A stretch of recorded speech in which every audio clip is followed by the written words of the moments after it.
Dans cette vidéo, nous allons montrer que si f de x est égal à x puissance n, alors sa dérivée f' de x est égal à n fois x puissance n-1 pour tout x réel non nul et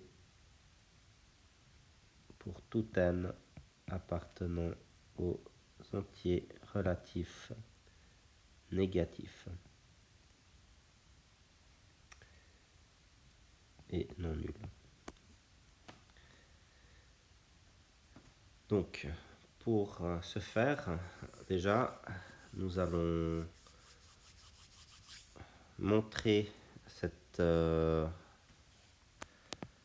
relation à l'aide de cette formule connue pour les entiers naturels. Et nous allons aussi supposer connue la dérivée de l'inverse d'une fonction.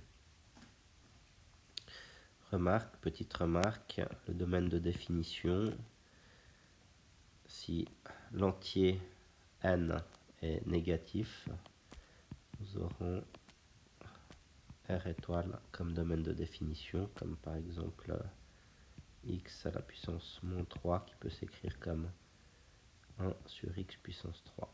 On ne veut pas que le dénominateur s'annule. Alors, commençons la preuve.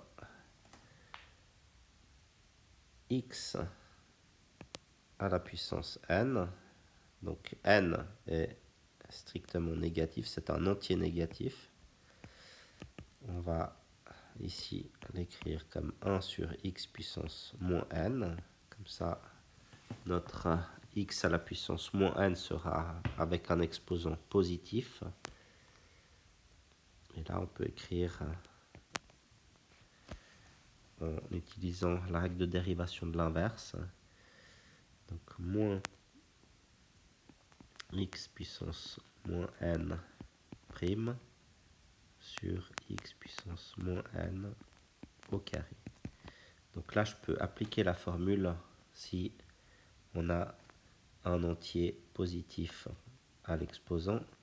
Donc ça sera moins n fois x puissance moins n moins 1 sur x à la puissance moins 2n. Et donc ici, les moins vont se simplifier.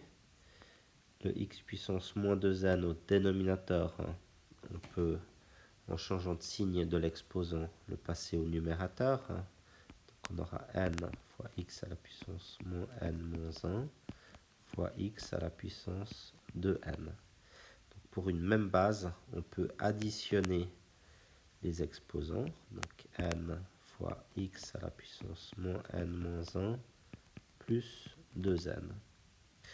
Ce qui va me donner n fois x à la puissance moins n plus 2n, ça va faire n moins 1.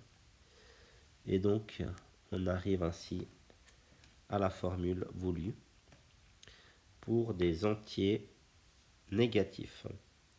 Donc, comme on avait montré pour cette formule pour des entiers naturels, donc on a à présent le résultat qui est valable pour tout entier relatif.